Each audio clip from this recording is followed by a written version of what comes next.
Les enfants de la République, Frédéric Aziza. Frédéric Aziza. Radio J. Bonjour à tous et bienvenue dans Les enfants de la République dont vous êtes l'invité, Bernard-Henri Lévy. Bonjour. Bonjour. Alors votre parcours vous a conduit à aller depuis 1971, presque 55 ans, 54 ans, à l'autre bout du monde pour voir des guerres ignorées ou oubliées. Puis alors vous publiez Nuit Blanche, un livre très personnel, un livre d'introspection où vous évoquez vos insomnies, où les fantômes et les combats de votre vie apparaissent, réapparaissent. Alors Bernard-Henri Lévy, pourquoi ce livre et pourquoi maintenant? C'est vos mémoires? C'est le début de mes mémoires, oui. Ouais. C'est la... Ça sera en combien de tomes, les mémoires? Ah ben, il y aura, comme là c'est le début et que c'est un vrai livre, il y aura quelques tomes. Mais c'est en effet, c'est la décision d'écrire l'autobiographie. Le début de l'autobiographie est là, dans Nuit Blanche. Qui commence la nuit. Qu'est-ce qui vous empêche de dormir, Bernard Lévy? Qu'est-ce qui m'empêche de dormir? Le fait qu'il faut veiller sur le monde, le fait qu'il y a quelque chose d'immoral dans le sommeil. Et en fait, vous êtes mieux. Quand vous réfléchissez bien, ouais. Les gens qui dorment et qui dorment trop bien, est-ce qu'il n'y a pas quelque chose de presque immoral? Ah bon? Il y a de la souffrance autour de nous, il y a du malaise, il y a du malheur, il y a des drames, etc. Et puis on s'endort. Est-ce que c'est vraiment du sommeil du juste? J'ai jamais compris cette formule. J'ai l'impression que vous avez toujours été comme ça. J'ai toujours été comme ça, j'ai toujours été insomniaque. Et j'ai toujours pensé qu'il y avait, enfin, j'exagère, mais une part de moi a toujours pensé qu'il y avait une sorte de devoir d'insomnie. Voilà, un devoir de vigilance. Et comment vous faites pour tenir? Donc un devoir d'insomnie. Pour tenir, je dors quand même. Ah, bien sûr. Et vous vous couchez très tard. Alors, je dors peu, mais je dors. Vous détaillez dans ce livre ce qui vous a permis de dormir, ce qui vous permet d'ailleurs de dormir depuis que l'alcool, le whisky ou la vodka, ça a été abandonné par vous. Donc vous avez toujours été insomniaque, et puis quand on lit page après page, ou toutes les 5, 6, 10 pages, il y a un médicament qui apparaît. Vous avez fait des études de pharmacie ou de médecine? Vous exagérez là. Non, il n'y a pas de temps. Il y a plein que je ne connaissais pas. Hein. Pas toutes. Ah ben non, mais ça c'est vrai que je suis assez expert, oui, ça ouais. je connais. Et vous parlez de la pharmacie Benisti, c'est ça? À Neuilly? Il y avait un pharmacien, mais en effet, quand j'habitais chez mes parents, qui me fournissait en substances diverses. En vérité, il ne s'appelait pas Benesti. Il avait un autre nom. Ah. Il avait un autre nom, mais je l'ai déjà évoqué dans un livre précédent qui s'appelait Comédie. Et ma petite maman m'avait supplié de changer son nom. Elle voulait. Ah, oui, c'est ça que vous indiquez. Elle voulait pas que je laisse son vrai nom. Ouais. Et donc, j'ai enlevé le vrai nom, que je ne révélerai pas ici à ce micro. Et je l'ai appelé Benesti. Il me semble que c'est à côté de Positano. Mais vous dites votre petite maman. Oui. Hein, on va en reparler. Votre petite maman. Oui. C'est émouvant d'entendre ça. Ma jolie maman. Hein, oui, vous dites qu'elle était très belle. Elle était très jolie. Oui. Très jolie. Et puis on parlera de ses livres. Donc vous avez répondu à cette question que je voulais poser. Qu'est-ce qui vous a rendu insomniaque depuis toujours? Je vous dis, une espèce d'anxiété fondamentale. Anxiété pour... je ne sais pas comment vous dire, anxiété pour mes proches, anxiété pour le monde autour de moi, et puis anxiété pour moi-même. Je pense que tous les insomniaques qui nous écoutent savent qu'il y a quelque chose qui a rapport aussi à la peur de la mort dans l'insomnie. Hein, il y a quelque chose de cet ordre-là. Peur de la mort, on va en parler, parce qu'il y a une question précise là-dessus. Mais je vous cite. Hein, mes amis morts ne sont pas des présences mais des absences tragiques. Je pense beaucoup à eux. Qu'est-ce qu'ils auraient dit?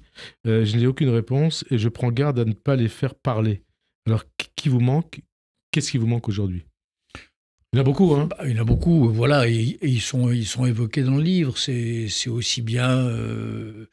je parle pas des êtres les plus chers, je parle... Bon. On va parler de votre père, de votre maman. Mais sinon, maman. Non, il y a des grandes figures que j'ai croisées dans ma vie. Voilà. De tout ça. Philippe Solers, grande figure qui me manque, qui est très présent dans le livre, avec qui je dialogue d'une certaine façon. Il y a une grande figure qui est Benny Lévy, qui a été un ami aussi retrouvé, approché à plusieurs moments de ma vie depuis mon adolescence, et qui revient aussi dans ce livre, comme un fantôme. Voilà, et pour certains fantômes, vous n'indiquez pas le nom, mais juste l'initiale. Pourquoi? G, par exemple. Hein? Oui, ça dépend lesquels. Quand c'est des personnages... Ou A. Ah, c'est autre chose. c'est ça n'a rien à voir, c'est ma elle est femme. toujours là, elle est toujours là, mais voilà. Elle est là. Elle, c'est un des personnages principaux du livre. Elle est là tout le temps. Mais je ne sais pas, G, par exemple, il s'appelle André G. Oui, André G, oui. André G. Donc tout le monde comprend, je crois, que c'est c'est André Glucksmann. G, mon frère en nouvelle philosophie. Ouais, bien sûr, Tout le monde comprend que c'est André Glucksmann. Et c'est une manière probablement dans le récit, dans le roman, dans le récit, de souligner la familiarité, de ne pas lui donner son nom solennel. Et je crois qu'à un moment, vous parlez du petit G. Du jeune je, G. je parle de... Oui, bravo. Ouais. Il y a Glucksmann l'ancien et Glucksmann le jeune. Voilà. Comme Tarquin l'ancien, Tarquin le jeune, ou Tarquin le superbe. Et on pourrait dire comme Lévi l'ancien, Lévi le jeune, Antonin.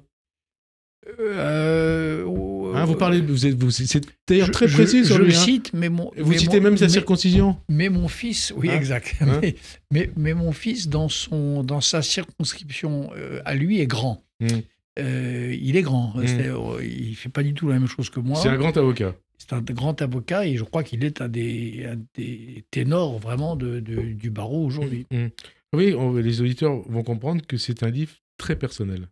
Ah oui, très personnel. C'est moins qu'on puisse dire. C'est un livre où je raconte ma vie. Voilà, et un livre en forme d'hommage aussi à Ariel Dombasle. Sans elle, vous ne seriez pas le même? Naturellement. Vous savez, quand on vit avec une femme depuis 20, 30, 40 ans... Il faut le faire, hein. Non, mais ça veut dire quelque chose. Et comme en plus je suis un homme libre... Qu'est-ce que ça veut dire, un homme libre? Un homme libre, ça veut dire que et elle est une femme libre, si ne nous aimions plus, vous iriez ailleurs. Nous ne serions plus ensemble. Oui, voilà. Hein? Il y a des couples qui sont ensemble, pas parce qu'ils sont, je ne sais pas, obligés par la pression sociale. Pas parce qu'il y a fusion, pour autre chose.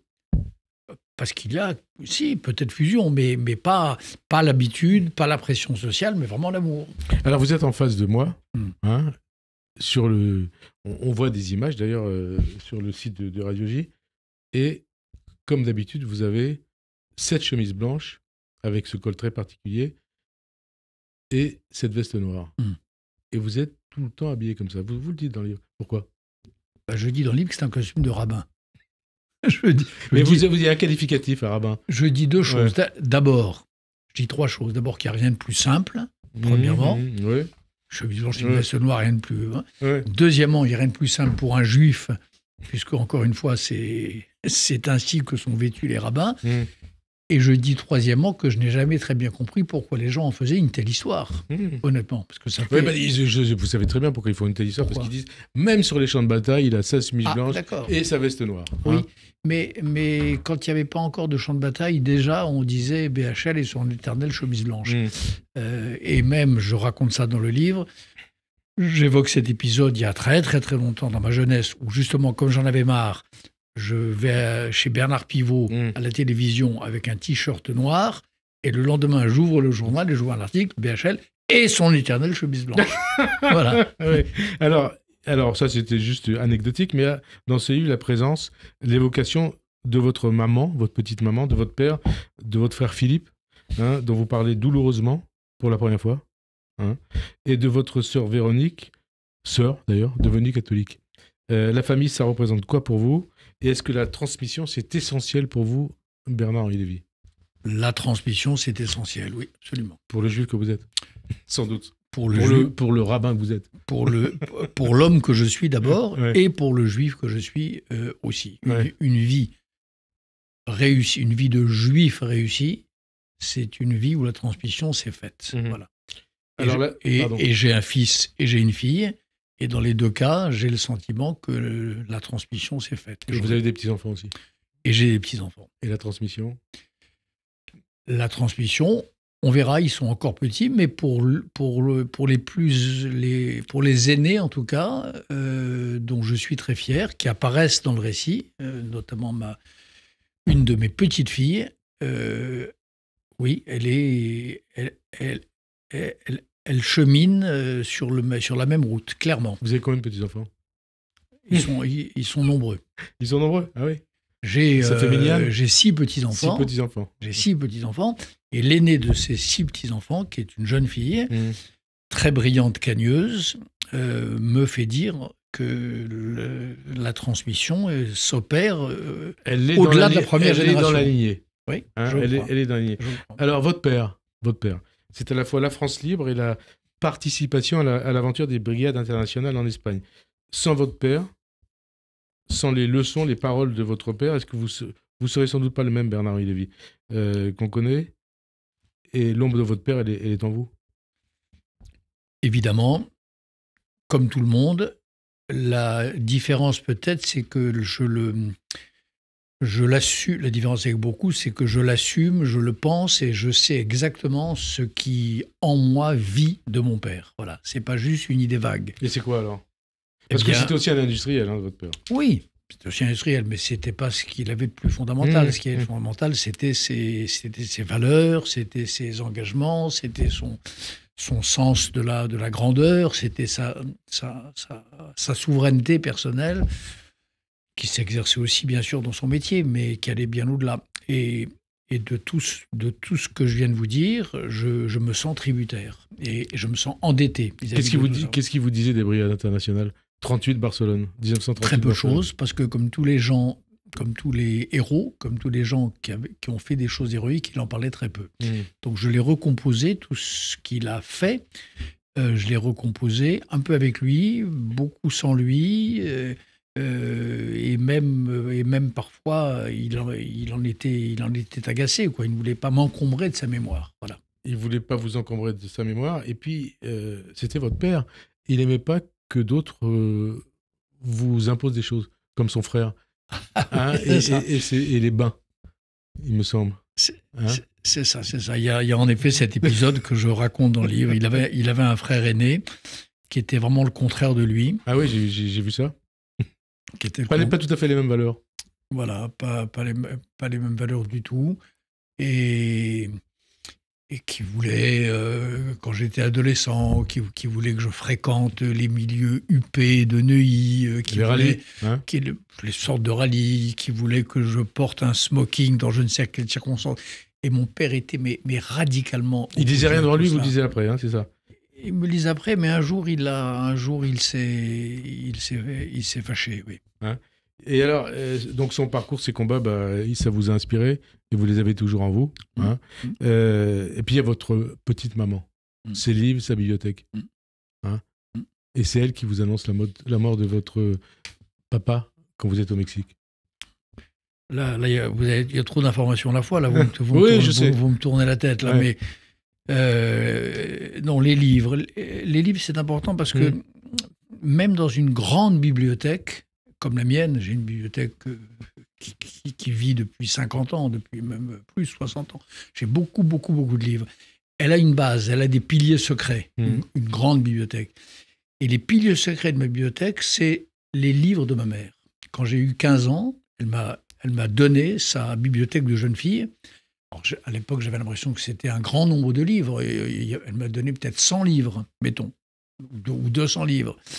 C'était 100% de bibliothèque. Au fur et à mesure que les années passent, évidemment, ils se diluent.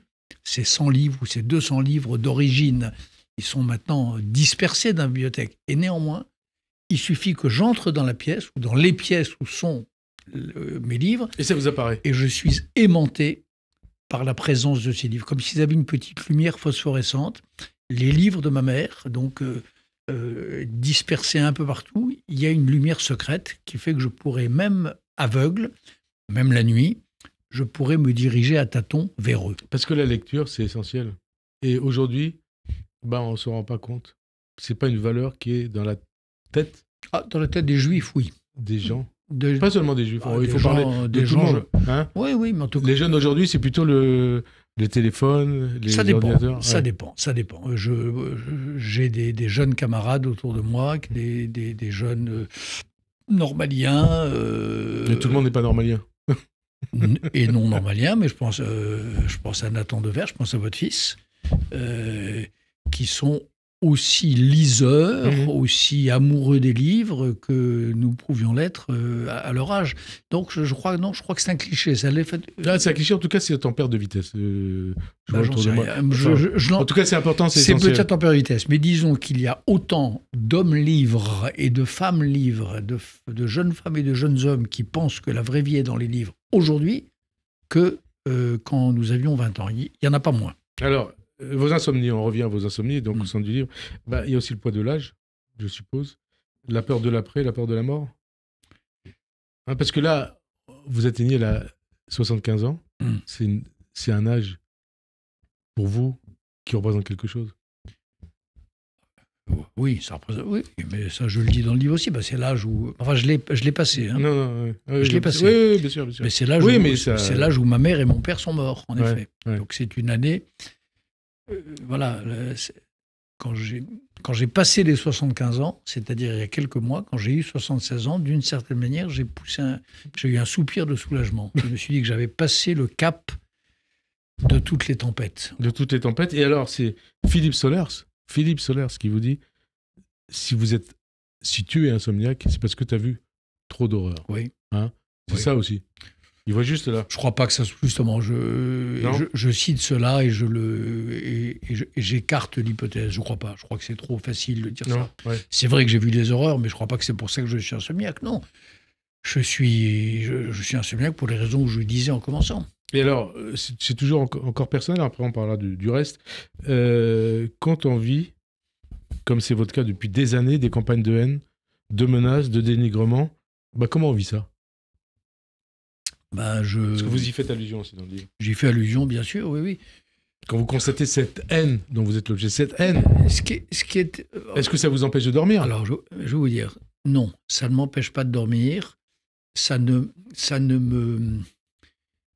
m'atteint pas au sens propre du terme, ça ne m'entame pas. C'est-à-dire que les campagnes dont vous parlez, il y a les campagnes sur les réseaux sociaux, machin, mais il y a même des campagnes plus articulées. Il y a des gens parfois respectables qui me détestent ou qui écrivent des horreurs sur moi. Eh bien, étrangement, ça ne me fait pas de mal. Voilà. Ça vous renforce? Non plus. Ça ne m'atteint pas, ça passe à côté. Mais ça fait peut-être du mal aux gens qui vous aiment. Voilà, ça fait du mal à mon entourage. Je me rappelle l'un de mes 2 enfants, petit, rentrant de l'école maternelle en larmes, parce que... Maternelle? Non, l'école maternelle, l'école communale, mettons. Oui, mais peut-être maternelle. Parce que l'instituteur avait eu un mot de trop sur leur père, quoi, voilà. Et ça, c'est d'une violence... Donc ça remonte à quoi, une quarantaine d'années? Ah oui, ça remonte à très longtemps. Ouais. Et ça, c'est d'une grande cruauté, de faire vivre, d'imposer ça de la part d'instituteurs aux enfants. Aux enfants. Et évidemment que ça m'avait fait du chagrin. Mais en ce qui me concerne, je dis ça, je crois, dans le livre, je suis inifugé. Vous savez, inifugé, c'est le feu ne me brûle pas. Vous êtes protégé. Et je suis protégé. Et je me sens protégé par ailleurs. Alors, vous dites que vous avez une philosophie de l'histoire et de l'action qui fait qu'à peu près peu de choses sont impossibles, qu'un individu peut renverser les choses. On comprend, ou j'ai compris, peut-être je me trompe, que cet individu, c'est vous. Est-ce que vous avez une âme de sauveur, Bernard-Henri Lévy? De sauveur, évidemment pas, bien sûr que non. Mais en revanche... Parce que vous en avez renversé pas mal de choses, hein. Mais en revanche, j'ai une âme d'activiste. C'est-à-dire, je crois qu'il faut pas baisser les bras, jamais. Je crois que même quand la tempête souffle, il faut garder la tête droite et continuer de tenir son cap et qu'on peut passer la tempête. Je ne sais pas, après le 7 octobre, par exemple, et jusqu'à maintenant, où les amis d'Israël, juifs ou non juifs, avaient le sentiment que le monde entier était contre eux, moi, vous parliez de Solitude d'Israël quand même, hein? Oui. Hein? Eh bien, j'ai écrit Solitude d'Israël, j'ai tenu le cap de la protestation contre cette solitude, j'ai continué de dire ce qui me semblait être la vérité. Vous voyez, je ne me plie... Au fond, les pires des collabos, c'est les gens qui collaborent avec l'histoire avec un grand H, qui disent... Ça veut dire quoi ce que vous dites là? L'histoire a un sens, donc on se couche, on épouse le sens de l'histoire. Le vrai esprit collaborationniste, c'est pas de collaborer... Il y a évidemment collaborer avec un pouvoir fasciste, évidemment, mais il y a un collaborationnisme métaphysique qui consiste à penser... Il y a une tendance, il y a quelque chose qui est inévitable, un vent qui souffle, eh bien on va dans le sens du vent. Ça, c'est la vraie collaboration. Et ça m'a toujours répugné et j'ai toujours pensé que mon devoir d'écrivain était de protester de m'insurger contre ce collaborationnisme-là. Alors, si je vous ai posé la question sur le sauveur BHL, c'est parce que je voulais parler de Trump. Est-ce qu'il peut être le sauveur du monde ou tout le contraire? qu'il s'agisse de l'Ukraine, du Proche-Orient ou de l'Europe. C'est vos 3 combats. Ukraine, Proche-Orient, Europe. Est-ce que le monde est plus sûr avec le retour de Donald Trump à la Maison-Blanche Non. ou pas? Non. Le monde est au contraire. Enfin, c'est même terrible parce que j'aime l'Amérique et je hais l'anti-américanisme, donc je déteste mêler ma voix. On sait tous ce qu'on doit aux Américains et à l'Amérique. Hein. Oui, à l'Amérique, et puis j'aime l'Amérique comme idée. Mais Trump, c'est pas possible, quoi. Il fait entrer l'Amérique et après elle le monde dans une zone de turbulence extrême et très dangereuse. Et le vrai danger, le plus dangereux, c'est Donald Trump ou Elon Musk? Il n'y a pas à choisir, il n'y a pas à décider entre les deux. C'est Donald Trump qui est élu, c'est lui qui donne le tempo et c'est lui qui donne surtout à ce règne sa coloration et sa brutalité.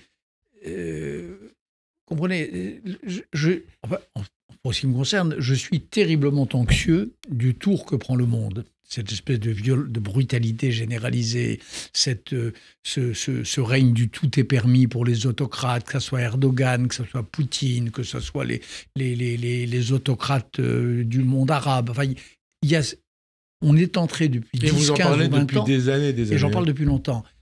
Quand c'est le chef du monde libre qui s'aligne sur cette brutalité et qui donne l'exemple, alors il y a quelque chose d'essentiel qui a lâché. Le Groenland. Ben oui. L'Ukraine.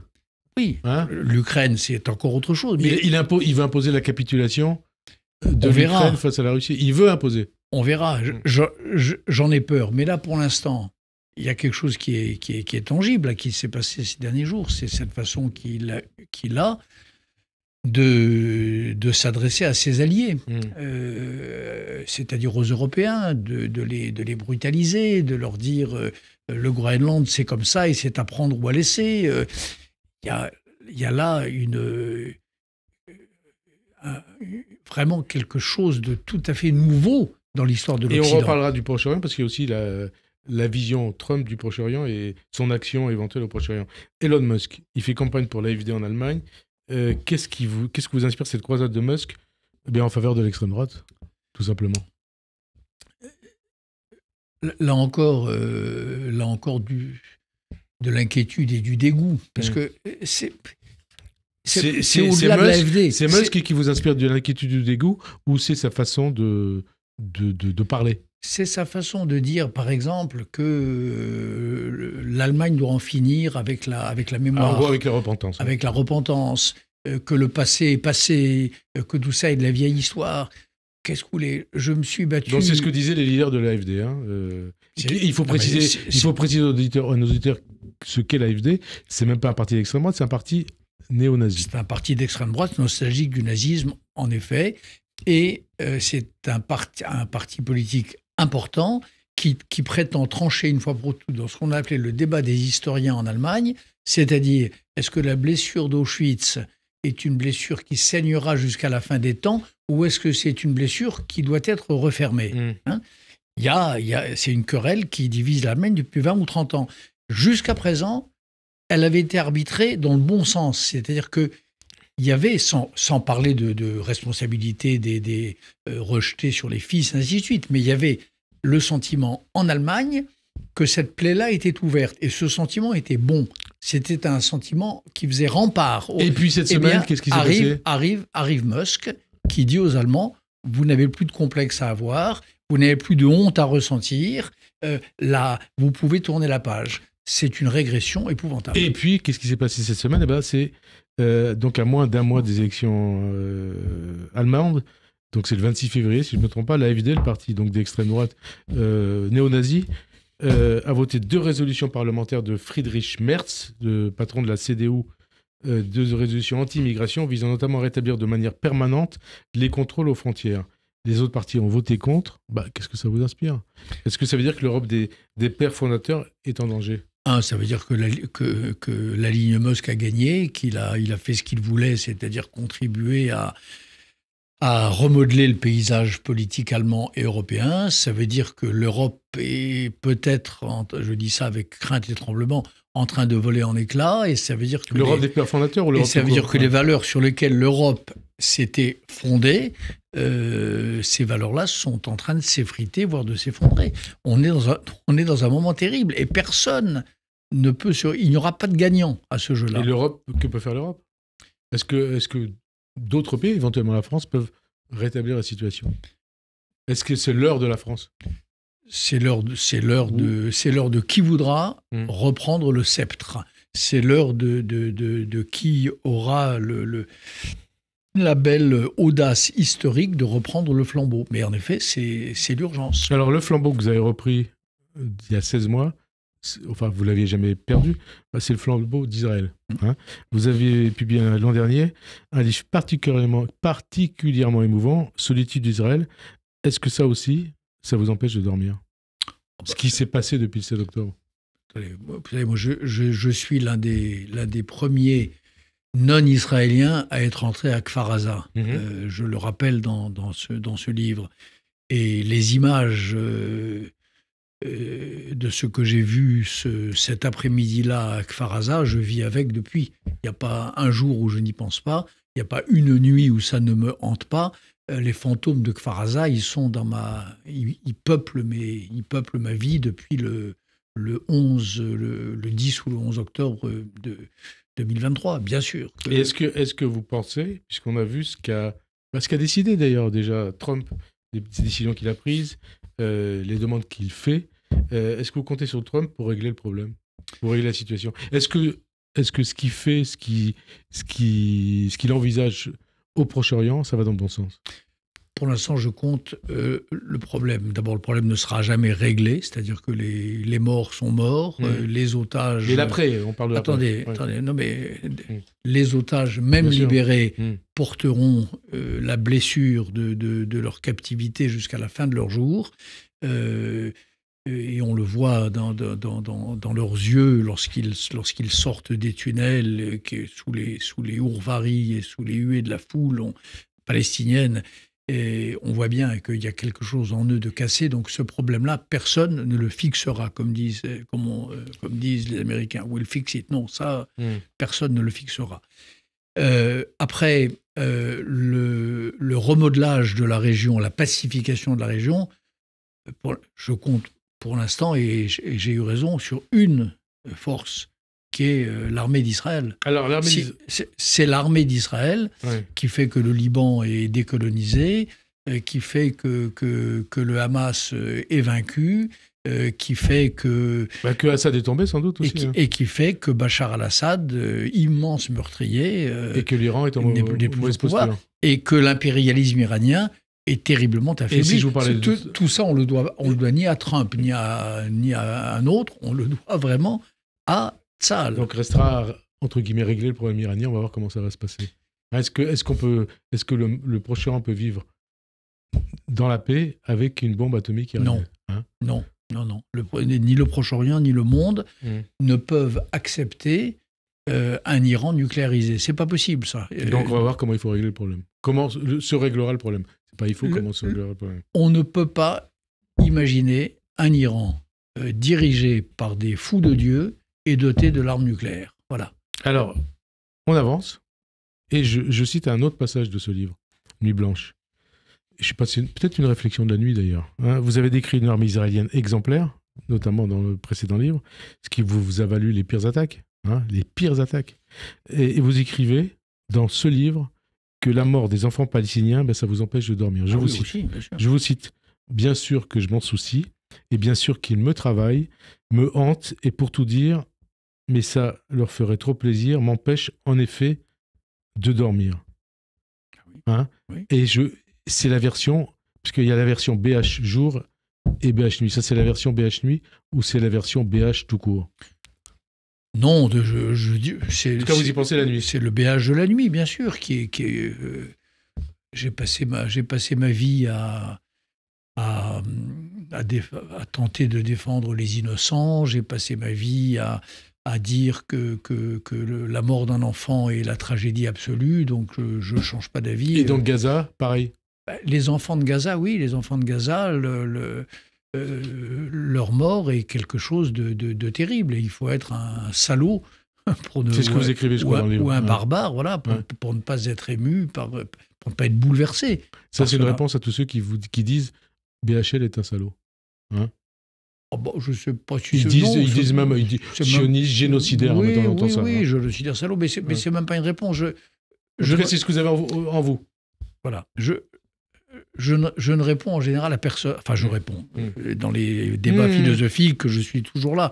Mais les insultes, je ne réponds jamais. Ça, c'est une règle. Vous observerez, ça fait en 50 ans de vie publique et de littérature, j'ai très rarement polémiqué, en tout cas avec des connards. Non, c'est pas ça. C'est le fond de. On va parler des connards. Le fond de ma pensée. Ouais, alors, vous racontez un épisode aussi curieux dans ce livre.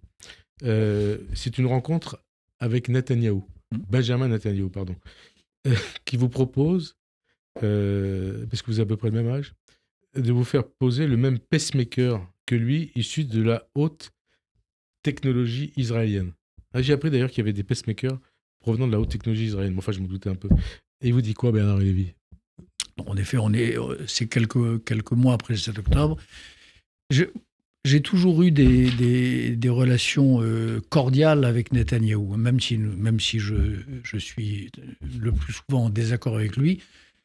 On a des relations anciennes et cordiales, et très anciennes, qui datent du début de sa carrière politique. Et ce soir-là, je parle place des otages à Tel Aviv, et voilà, je pense que ça doit buzzer un petit peu. Je reçois un coup de téléphone de son cabinet, me demandant si je suis là. J'ai écouté, je rentre demain à Paris par le premier avion d'El Al, et la personne au bout du film me dit venez tout de suite. Et donc j'arrive dans ses bureaux déserts, il est très tard, il est minuit. Et il vous dit quoi? On parle politique, ouais. Je lui dis ce que je pense. Ouais. Il me demande mon avis d'ailleurs sur la manière dont se déroulent les choses. Et puis brusquement, il me dit comment allez-vous? Je lui dis écoutez bien, est-ce que vous êtes en bonne santé? Je lui dis écoutez, je crois. Il me dit moi j'ai eu un problème cardiaque. J'ai dit je sais. Il me dit on m'a posé un pacemaker. J'ai dit je crois que je le sais aussi. Il me dit est-ce que vous avez un pacemaker? J'ai dit non merci, j'ai pas besoin. Il me dit mais vous devriez quand même. J'ai dit non pas encore. Il me dit mais si, on doit se faire poser un pacemaker, y compris quand on est en bonne santé, parce qu'on se sent safe. Et je lui dis, écoutez, vraiment, non, vous êtes gentil d'insister, mais honnêtement... Et il vous parle du pacemaker et il me dit, mais non, ouais. Réfléchissez à deux fois. Nous avons ici, j'ai moi-même dans ma poitrine un pacemaker extraordinaire. La fine fleur de la technologie israélienne. Ouais. Vous verrez comme vous vous sentirez bien après. Et là, il a cette phrase incroyable, qui est terrible. Il me dit, écoutez, ce pacemaker, il est tellement extraordinaire que... même après ma mort, mon cœur continuera de battre. Je vous cite précisément, le produit est si bon que mon cœur, après ma mort, depuis le tombeau, battra encore. Voilà. Et alors, vous faites le parallèle avec Mitterrand et les forces de l'esprit. C'est l'équivalent de Mitterrand.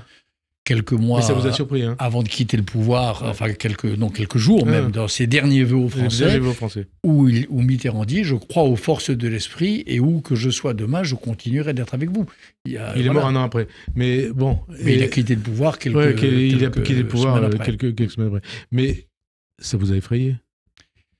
Il y avait quelque chose de glaçant. L'idée, glaçant... Pas très juif d'ailleurs, l'idée d'un cœur continuant de battre comme ça à l'infini dans la maison des fils, des enfants d'Israël. Il se prend pour le Messie? Non, pas pour le Messie. Non, je crois pas du tout. Non, je crois pas, mais il y a quelque chose de... Cette phrase m'a... C'est de la folie? C'est pas de la folie, non, mais la phrase m'a saisi en tout cas. Mais est-ce que quand on voit la mort ainsi, comme Netanyahou la voit, on peut être l'homme de la paix? Elle est peut-être stupide, ma question, mais je la pose quand même. Écoutez, l'histoire des peuples est pleine de surprises, et l'histoire d'Israël aussi. Vous savez, est-ce qu'on aurait imaginé que Begin puisse être l'homme de la paix? Est-ce que Sharon, que j'ai assez bien connu aussi, personne ne pouvait imaginer qu'un jour il pourrait faire ce geste de paix qui a consisté à sortir de Gaza. Rabin, qui était un général implacable, signataire. Généralement, on dirait que c'est les généraux qui font la paix. On ne sait jamais. Mais bon. Honnêtement, on ne sait jamais.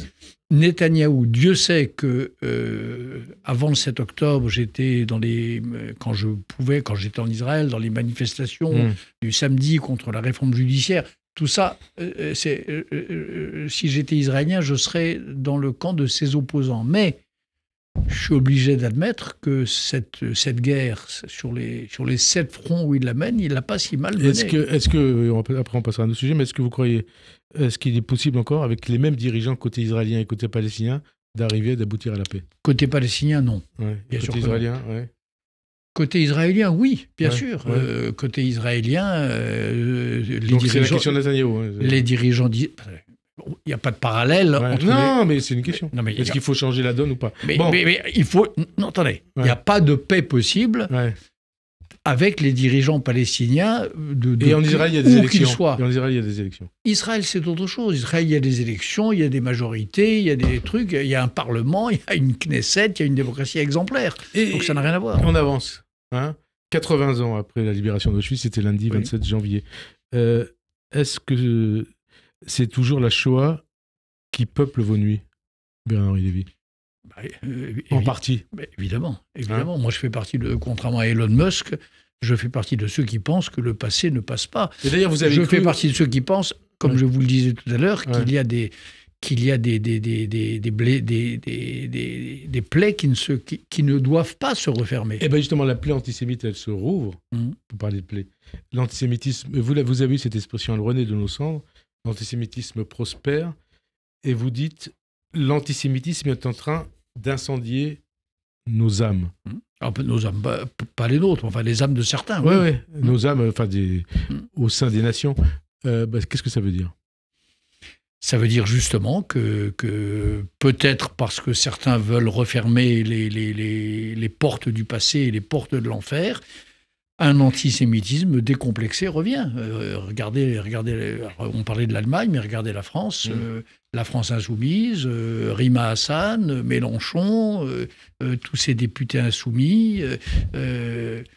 On est là face à un antisémitisme massif, épais et surtout décomplexé. Décomplexé, c'est le terme que vous employez. Et je vous cite, je vomis Mélenchon, ses sbires et les antisémites qui l'entourent. Et la vraie question est, qui a le plus changé? Lui, eux, vous dites, eux ou moi? Réponse. Je crois que c'est eux. Parce que vous l'avez connu, Mélenchon. Les valeurs de la gauche, les valeurs du progrès, les valeurs de la laïcité, etc., ils les ont trahis d'une manière absolument ahurissante. Et à mon avis, c'est l'analyse que je développe dans le livre, pas pour des raisons d'opportunisme électoral. Ils les ont trahis pour des raisons très profondes, parce qu'ils n'y croient plus. Ils sont vraiment c'est la gauche d'avant Dreyfus, d'avant l'affaire Dreyfus. C'est la gauche de Jules Guesde, mais c'est la gauche. Doriot. C'est une gauche en marche vers Doriot. En marche vers Doriot. Vous considérez aussi, je vous cite, les insoumis sont des salauds. Écoutez, regardez par exemple l'affaire, la manière dont ils se conduisent face à Boualem-Sansal. Voter au Parlement européen. Voter contre ou s'abstenir dans le vote au Parlement européen, ces raisonnements tordus qui consistent à dire qu'il est emprisonné, non pas en raison de ses livres, mais en raison de tel article scélérat d'un code pénal lui-même scélérat, d'un État scélérat qui s'appelle l'Algérie. Est-ce que c'est pas raisonner en salaud, franchement? Vous écrivez, cette nouvelle extrême gauche, LFI, est fasciste. Oui. De quoi LFI est-il le nom? De quoi Mélenchon est-il le nom? Mais le fascisme, vous savez, c'est un phénomène historique, mais c'est aussi une catégorie de l'entendement politique. Quand vous avez le culte de la brutalité, le culte de la force, la haine des valeurs Vous libérales. parlez Mélenchon ? Oui, je parle des insoumis. Quand vous chahutez le parlementarisme, quand vous faites insulte aux valeurs de la République en permanence, ça s'appelle comment ? Vous êtes dans l'héritage du fascisme. Du fascisme. Et vous écrivez aussi « Je n'y peux rien si cette gauche, donc LFI, est devenue si bête ». Qu'est-ce que ça veut dire, si bête ? Si bête, ça veut dire qu'en plus, ils comprennent. Dangereuse ? Non, mais dangereuse. Évidemment, je viens de vous le dire, mais en plus bête. Dès que vous les interrogez, ils savent à peine où se trouve Gaza et quelles sont les frontières de tel ou tel État de la région.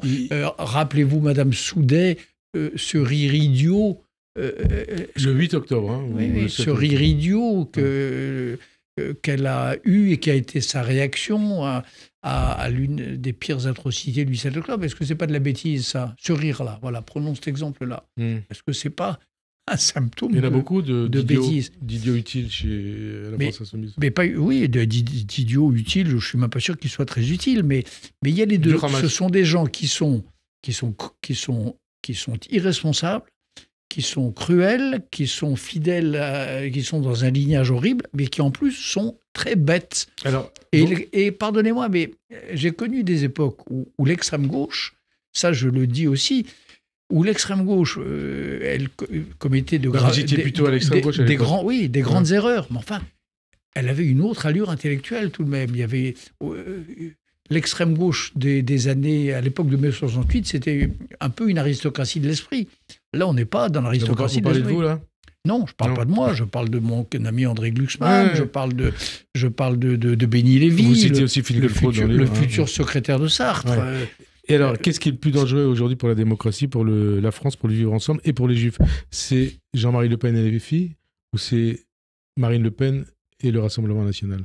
Parce qu'à un moment... Jean-Marie Le Pen et les filles, vous avez dit. Ah, j'ai dit Jean-Marie Le Pen, pardon. Oui, Jean-Luc Mélenchon, pardon. C'est un lapsus magnifique, oui. Comme le dit mon camarade Étienne Gernel dans le point de cette semaine, ou non, c'est peut-être Gisbert d'ailleurs. Ouais. Jean-Marie Le Pen est revenu et il s'appelle... Rima Hassan. Il s'appelle Rima Hassan, voilà.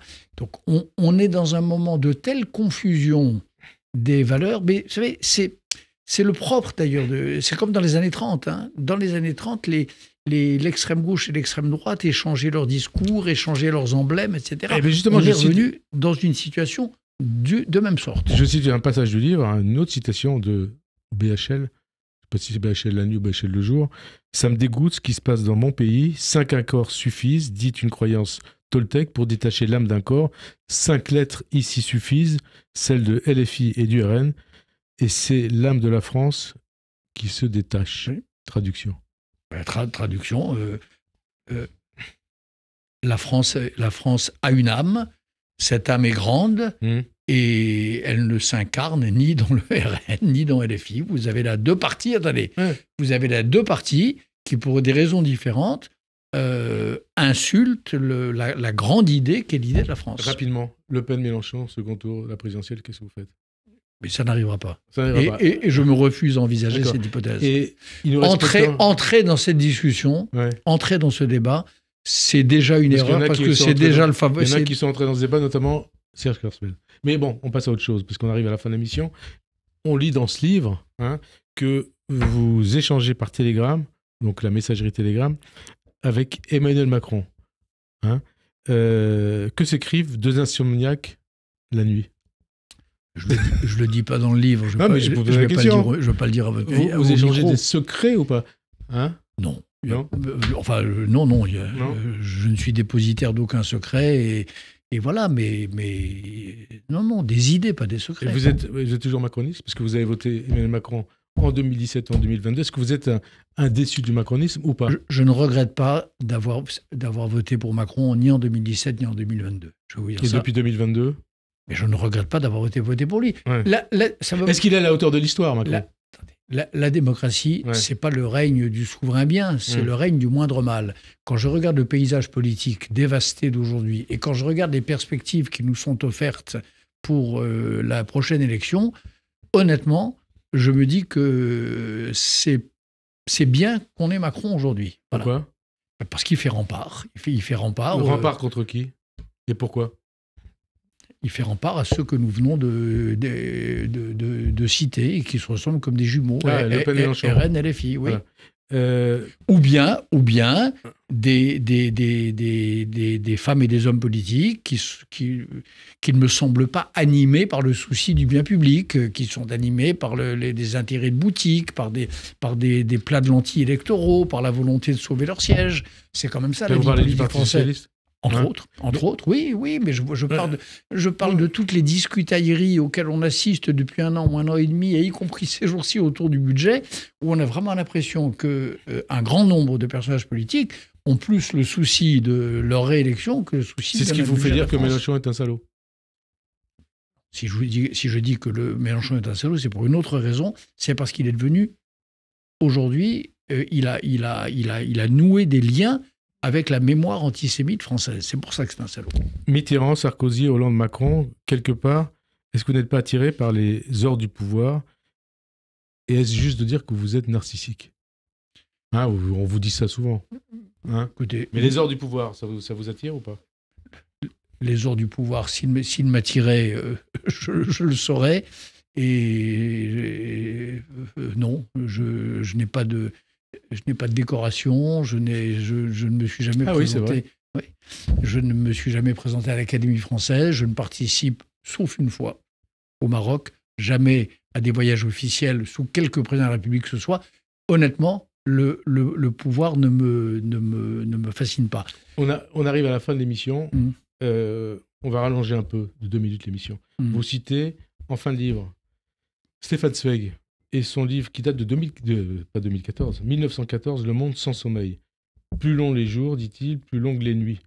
Le monde est-il, Bernard Indivier comme vous, sans sommeil? J'ai l'impression, oui. On vit dans un monde, à la fois celui des réseaux sociaux, mais celui aussi de cette espèce de roulement de tambour planétaire et de tumulte planétaire dans un monde qui ne dort plus. Qui ne dort plus, mais est-ce qu'en dépit de ce que nous vivons, de ce monde qui ne dort plus, de ce que nous avons vécu depuis le 7 octobre, en dépit des barbaries à visage humain ou inhumain que vous avez traversé depuis 50 ans, est-ce que vous êtes optimiste? En tout cas, je ne suis pas découragé. Voilà. Je ne suis pas découragé et je pense que le découragement est un vice de l'esprit. Que le découragement est une faute morale. Il ne faut pas être découragé. Et puisqu'on arrive à la fin de l'émission, puisqu'au début de l'émission, vous avez dit c'est quelque part peut-être le début de mes mémoires. Qu'est-ce que vous avez envie qu'on retienne de vous? Qu'on dise de vous plus tard? Que j'ai été fidèle à moi-même toute ma vie, fidèle à mes valeurs, que je n'ai fondamentalement changé d'avis sur rien. Je ne me suis jamais renié. Je ne crois pas avoir cédé à l'esprit du temps. Je ne pense pas m'être couché devant quelque puissance que ce soit. Voilà, j'ai essayé de tenir mon cap. Merci en tout cas. Mais par ailleurs... l'aventure n'est pas finie. Non, bien sûr, mais je vous dis, loin de là. Et l'autobiographie et les mémoires, elles ne font que commencer avec sais, mais je vous pose la question parce que vous dites... Il y aura quelques tours encore à venir. Peut-être 10, 20, 120, on dit jusqu'à 120 ans. Peut-être 120. En tout cas, avant de conclure, j'appelle Bernard-Henri Lévy, votre livre, Une nuit blanche, est publié comme tous les autres. Je crois qu'il y en a combien? 48 50, ça doit être de cinquantaine. Chez Grasset. Merci d'avoir accepté de participer à cette émission. Bonne fin de journée sur Radio J et à dimanche prochain. Merci.